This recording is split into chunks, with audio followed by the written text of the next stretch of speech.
Open the pod bay doors, Hal. I'm sorry, Dave. I'm afraid I can't do that. We assume that's the Bahamas.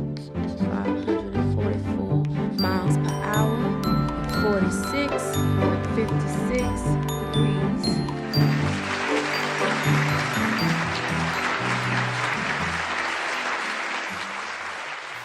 Right, so I'm going to talk about advances in the field of robotics in the context of Robot and Frank, and how possible it is to see these advances in the near future, perhaps. So first, a bit more about myself. Who am I? I'm a PhD candidate. My name is Michael Chuah. I'm a PhD candidate with the MIT Department of Mechanical Engineering, and I work on this Lego robot over here. You see here, this is the MIT Cheetah. This is specifically version 2. So this is it standing in front of Killian Court. The main reason for building a robotic cheetah is to explore high-speed locomotion, quadrupedal motion, and how that could apply to different situations such as search and rescue robots, or even robots that can help you around the house, such as the robot in Frank.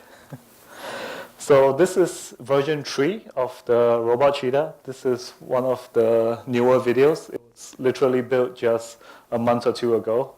And here you can see it standing up. It's stretching its legs a little bit. And one thing to note is that all the power computation is on board. The robot is encased in that aluminum body you see there.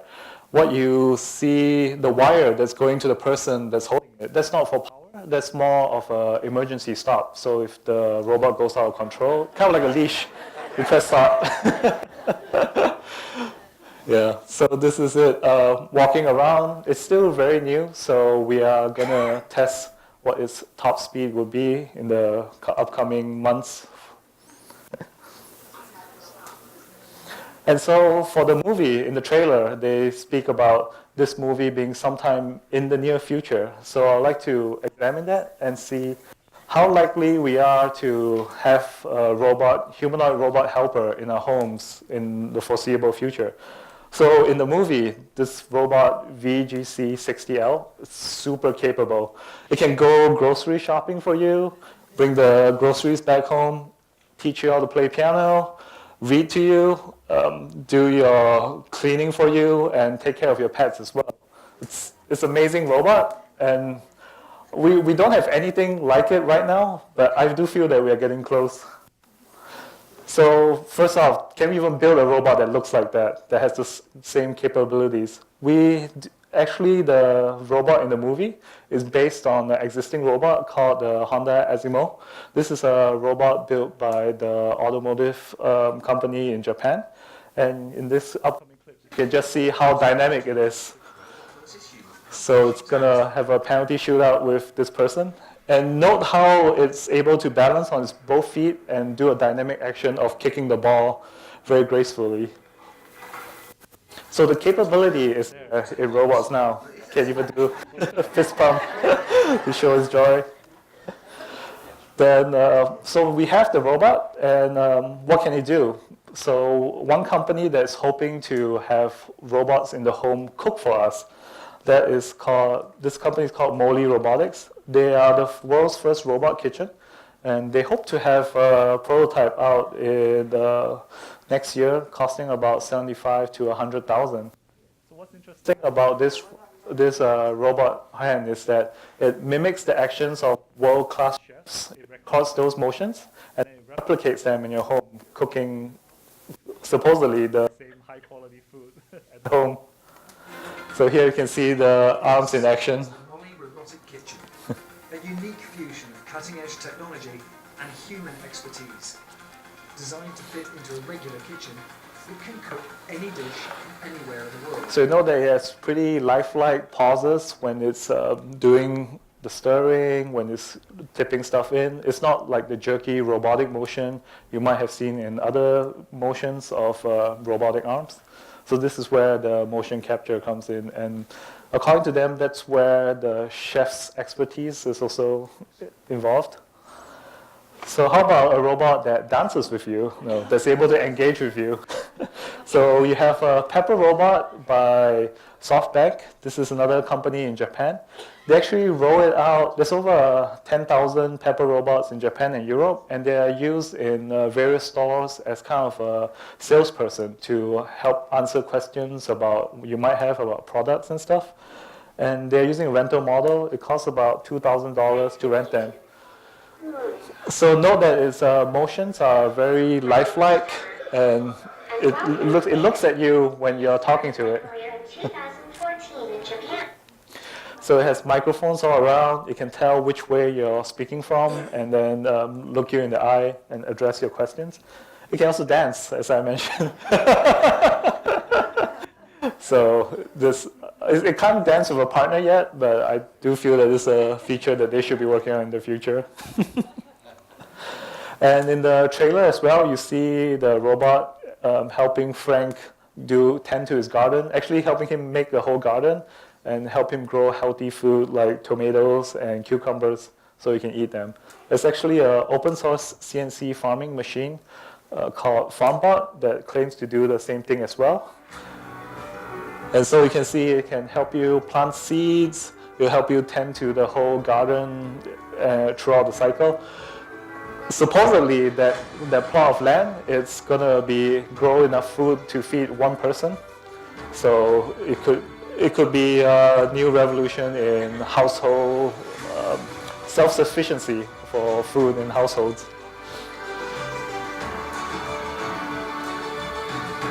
And what's really cool is that it uses robot intelligence, computer vision. It detects where the weeds are. It knows where it planted the plants. It can test for the soil for various compounds. You can use an app to design the garden any way you like. And so that really takes the tedium out of tending to a garden yourself. You can just have the robot do it. There are actually a few commercial entities that do it large scale for farming, but this is one of the few that I saw that individuals can buy.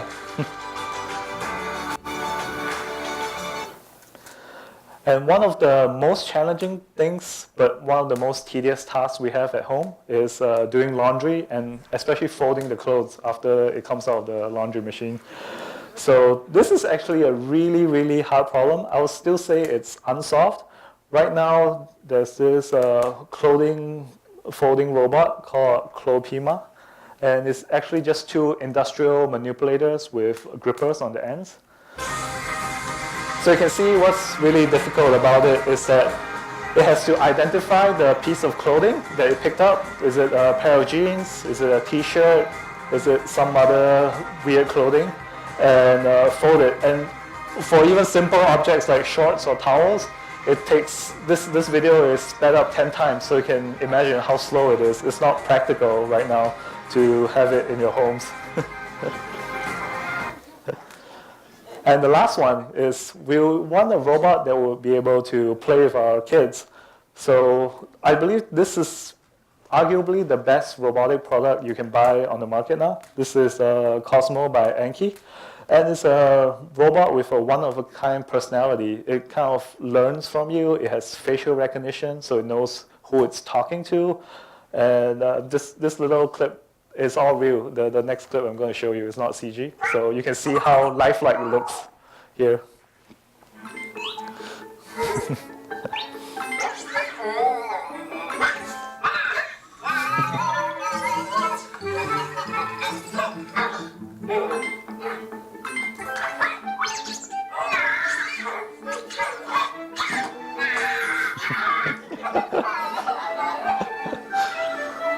Yeah, so it's a personality of its own, and I have one. It's highly recommended.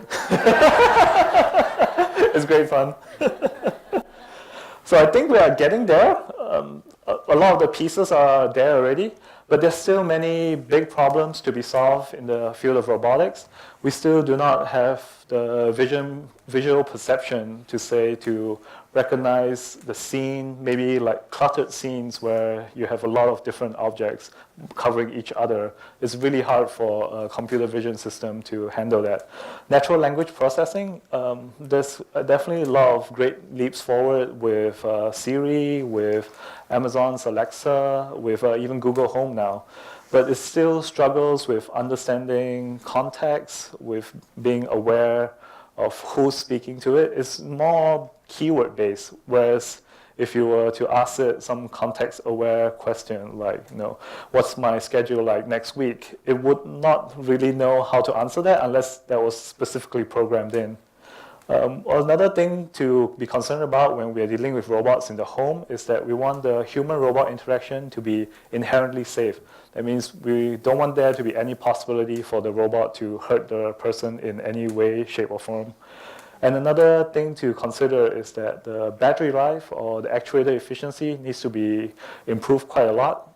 The Honda Azimuth you saw in the first video clip, that robot is very impressive, very capable. But right now, it only has a battery life of about an hour. So that's not really that helpful in the home if you have it.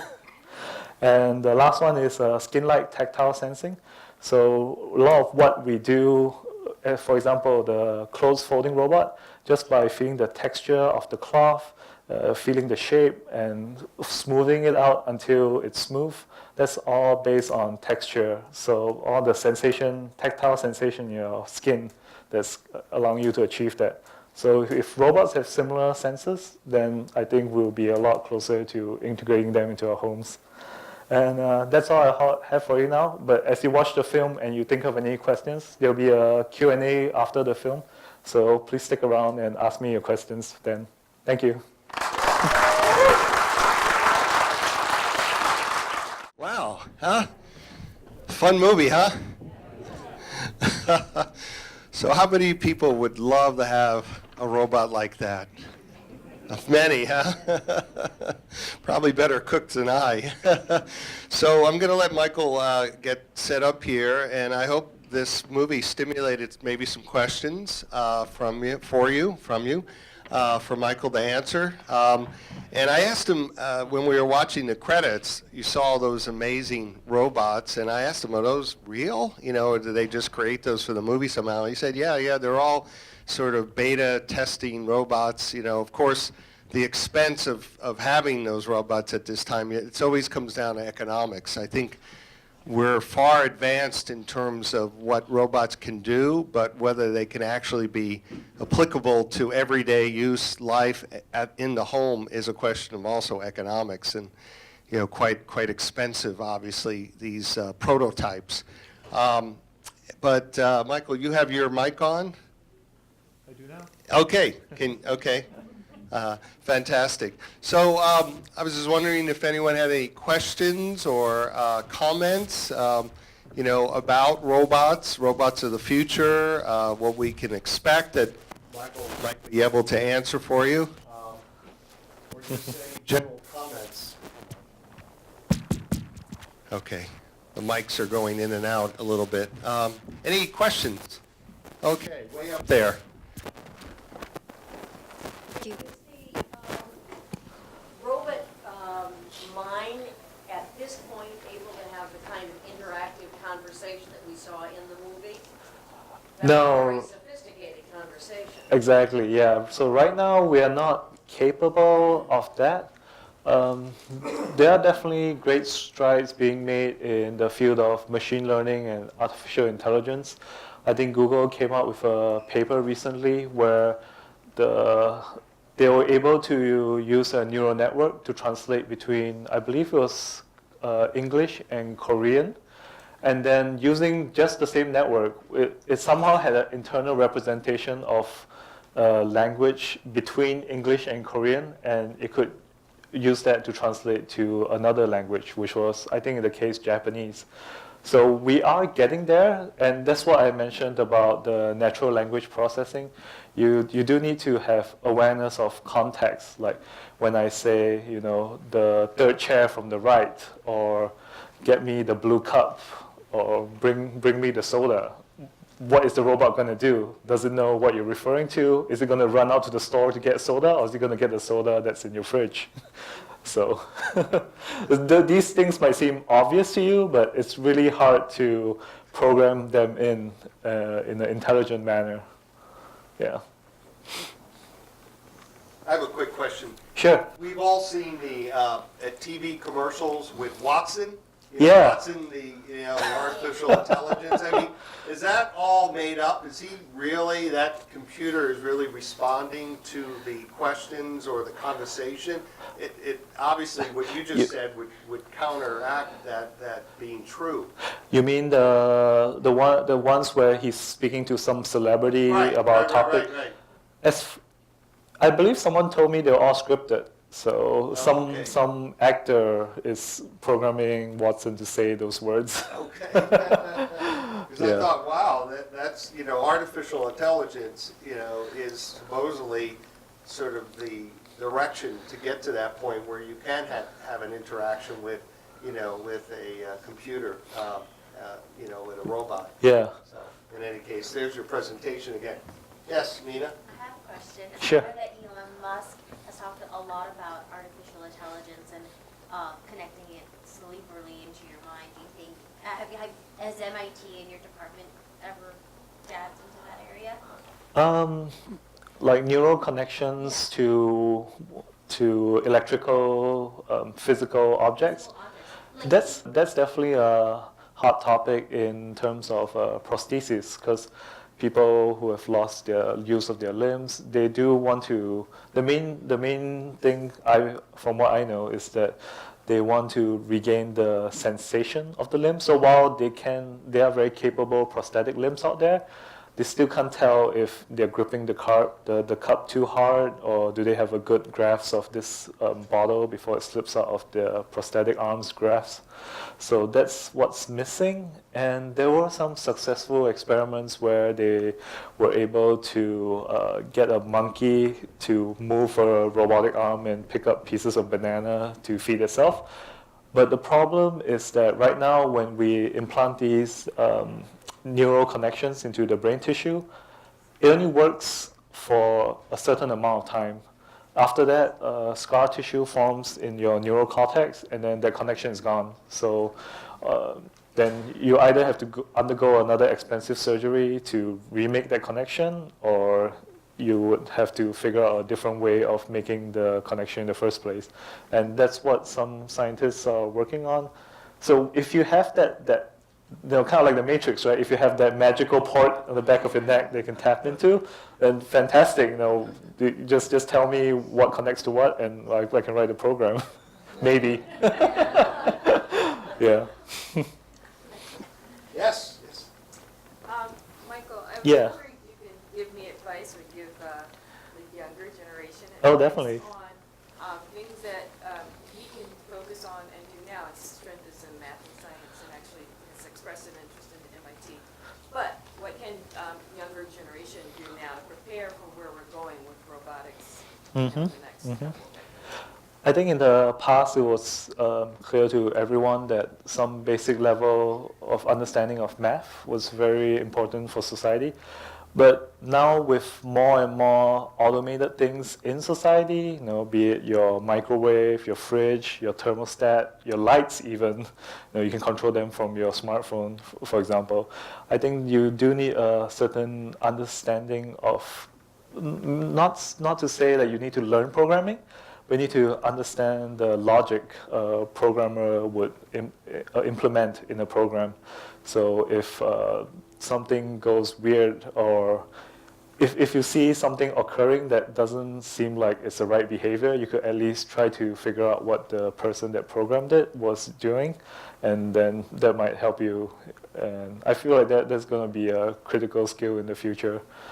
And then as more specifically towards his interest in science and math, when I was younger, I'm really blown away by how far the maker movement has come. There's a lot of hobbies, makers, and they are freely open sourcing and sharing all their information making all these kits available. So I would recommend like him picking up maybe a little Arduino kit, electronics kit, if that's what he's interested in, or else downloading Scratch. That's the MIT program for making simple computer programs with a drag and drop interface. Yeah. Scratch is free. Yeah, Scratch is free. Yeah. So what interests you, and what do you want to work on in the future, and where do you see the largest growth that's going to happen in the future? So what drew me to robots is, I guess I watched enough Transformer cartoons when I was young. that's a very, I have to be honest, when I didn't know when I began that I wanted to do specifically robotics research.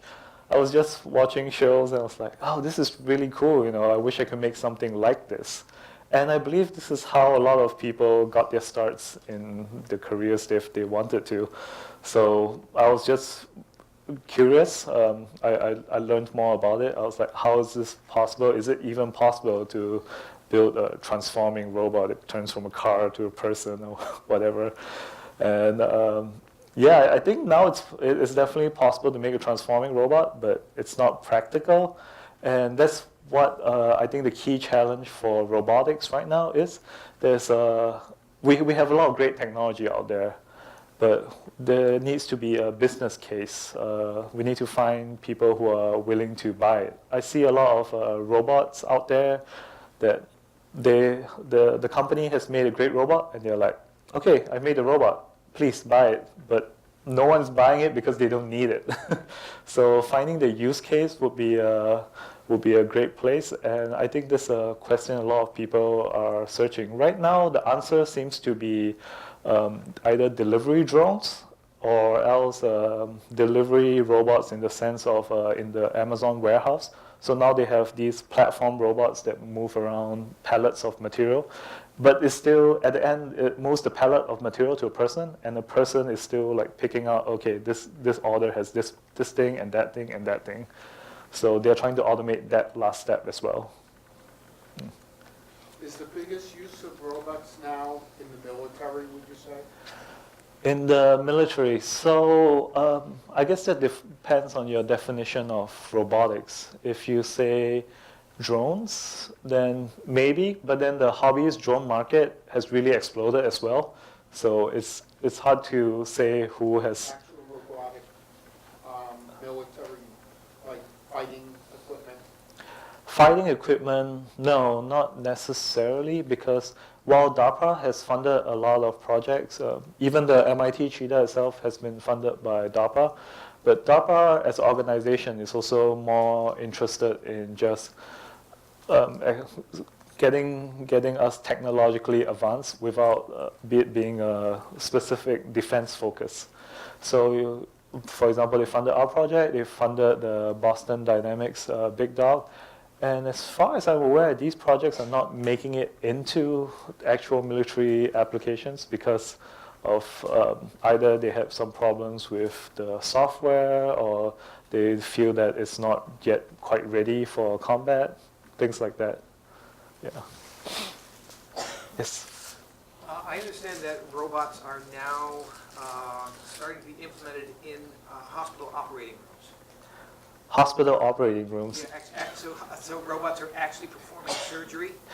So there is for robotic surgery, there are a few, I think there's only one company so far. It's called Da Vinci, and it's the Da Vinci robot by Intuitive Surgical. So what it is a pair of manipulators. They are really thin rods, and there's like little tiny grippers on the end. What that enables you to do is, because there's a way to perform surgery called pinhole surgery. So instead of cutting you completely open so that the surgeon can put his big hands into you, you just put small holes on the two sides of you. Then these little metal rods can go in with their little pincers, and they can perform the same surgical operations, but they don't need to cut you open because now these robotic arms are so small. So it's still it's a it's a robotic system to do surgery, but there's still a surgeon on the end manipulating the manipulator and sewing up the sutures and stuff. Yeah. Yes. With all the technology being developed around self-driving cars, is this accelerating your work with robotics, and if so, how? Self-driving cars, not really, because the focus there is mainly on vision, on machine learning. And for us, as you can see, we are a very hardware-focused lab, so we are more pushing on efficient actuators, on making them more powerful, increasing the battery life and the range. And self-driving cars is actually another hot topic that I didn't mention. I think that it would definitely gain a lot of investments, a lot of interest. I'm not convinced if it would actually be something that will be out in the roads in like 10 years or so. Because there's still, even though you can get it, right now I think it can do 80% of the road conditions, but the last 20%, it's really hard. You know, what happens if it's snowing? What happens if the lane marking is obscure? What happens if this truck is just stopped there because he's like unloading some goods? What happens if the traffic light is broken and there's a policeman that's saying, "Oh, come on through," even though it's showing a red light? You know, how would you program this self-driving car to handle all these situations? It's unclear. Yeah. Again, yes. In your industry generally, specifically to robots, how susceptible are robots to hacking? I don't know what would be the right term for it, hacking, or is the industry focused on in the future, or even now, going forward, preserving, us or protecting us from cyber crimes? Yeah, this is a big issue that I'm trying to remember what was the most recent attack. There was, basically, from what I remember, there was, you know how you have all these, it's not even robots, how you have all these web-enabled Internet of Things, web-enabled webcams, web-enabled lights. Well, as I mentioned, there's all these things in your homes nowadays that are just connected to the Internet, some of them for no good reason. So a lot of malicious hackers have found ways to inject little bits of code into these little internet-enabled devices, and then that creates a gigantic botnet. So the way malicious hackers use botnets is that they use all these little internet-enabled devices, and they coordinate an attack saying, let's say, for example, access Google's website at this exact moment. So Google at that exact moment will get millions of requests for its website all of a sudden, and it cannot handle that, and then it goes down. And so you can see that there's a huge issue with us, not specifically robotics, but just in general, Internet of Things devices manufacturers. They weren't that concerned with locking down the device, probably because that will also interfere with the ease of use. So there's a balance to be struck there, whether it's easy to use or whether it's secure. And it remains to be seen if they can get that balance right. Yes, way back there. My question concerns with the increasing use of automation and robots, which is terrific. What is the impact going to be? What do you predict for people who have held jobs that formerly did those kind of tasks, mundane tasks?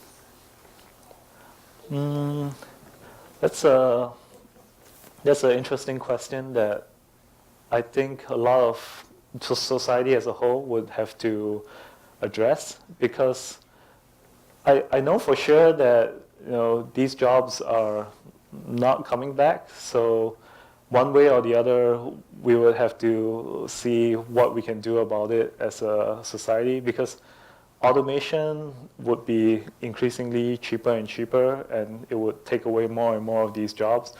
But then the other question I would have is that, do these people really want to work these jobs if they could do something else otherwise? So one idea that has been floating around is the idea of a universal basic income, where instead everyone just gets a fixed income for for being a citizen, and then when they do more work on top of that, be it by creating value, creating content, or providing services that other people find valuable, then they will get even more income from that. I mean, I see that would be the way to go in the future. That's my personal view. But I'm not sure how we as a society will get from where we are now with jobs to that. So, I think we're talking about way in the future. Exactly, yeah. Unfortunately. And as you can see, it's a beautiful concept. It's a beautiful concept. yeah. Well, I don't know if there's any other burning questions. I think we're at an end. I hope you've enjoyed this conference. Thank you.